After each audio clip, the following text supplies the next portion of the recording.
President of Burmese Rohingya Organization UK. He joins me now live from London. Thanks so much for being with us. We know the election results haven't been verified, but if the party of Aung San Suu Kyi, the National League for Democracy, has won that outright majority, what will it mean for the Rohingya people?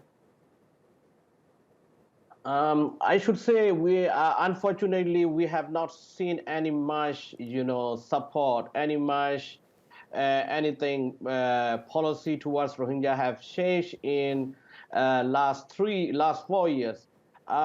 She is totally complicit, genocide, war crimes, crimes against humanity, against Rohingya people. Unfortunately, we don't see much hope, to be honest. I campaigned for her release. Rohingya have supported her for many years, since 1990, and she is not standing up, what's happened to the Rohingya. Instead, she is defending the military. This is very tragic. I worry that is human rights abuses against Rohingya will be much, much worse unless international community don't press to her, because she got much more mandate and she won landslide victory this election. Compared with 2015, right. This is much, much better she performed and people supported her. Yeah. So she's not using her responsibility, and actually she could do a lot of things, but she's not doing it. If you can, tell us why you really think that is, because some kind of defend her, saying she is under immense pressure from the military and that she doesn't really have as much of a choice as one might think in all of this. And then there are others that say, no, she truly believes there's just a contingent of the Rohingya population that poses a national security threat and merits this crackdown. Where do you stand? Let me come from your point. Of course, there is military controlling the defense ministry and border affairs ministry, and others like religious minister, immigration ministers, and others are under NLD government. But she could do a lot of things. It's not about, you cannot blame only the military. Of course, military raped hundreds of women, thousands of Rohingya women, and thousands of Rohingya being killed by Burmese military. But NLD government complicit in this genocide. She defended the military. She went to International Court of Justice. She's saying this is not true. And her government ministry, her ministry, like immigration ministry, is trying to give us NVC card, national verification card, which is genocide card.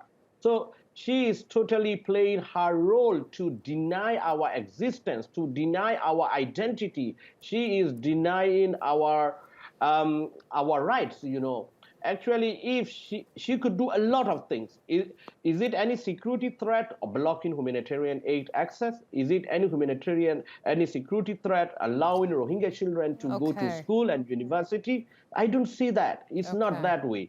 This is a kind of accusation, baseless accusation from Burmese military, and same time from the government, try to divert the issue from international level. Rohingyas are victims of genocide. We really need international protection. Right, but let me ask you then, does she really have to care, though, how the international community sees her now? Or can she strictly focus on her domestic issues and where she finds support in Myanmar that wins her and her party elections? Of course, she is a leader for the country. Of course, 80% majority Burmese population supported her. We can see the landslide victory, maybe more than that, more than 80%. I don't know exactly. So this is what she has ability to do. She has no willingness. That is the problem here. So the other side, international community not doing enough pressure to her.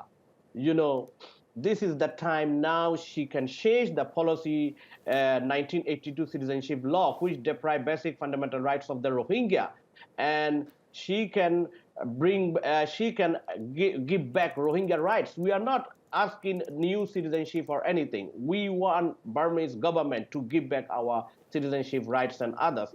So it depends Okay. how international community will take. International community still, they did not condemn disenfranchisement of Rohingya population in 2020 election, the first time in history under NLD government, democratic government, we were stripped of our voting rights, right to be vote and right to be member of parliament. Since 1933, Rohingya participated in all elections, right to vote and right to be member of parliament. So unfortunately, international community should do more. Okay. I really want to focus that international community has to push much further to new NLD government to restore the rights of the Rohingya, to return back 1 million Rohingya population from Bangladesh. Indeed. Where we Okay, belong. Khin, we're going to have to leave it there. Thank you so much for joining us from London. It's appreciated.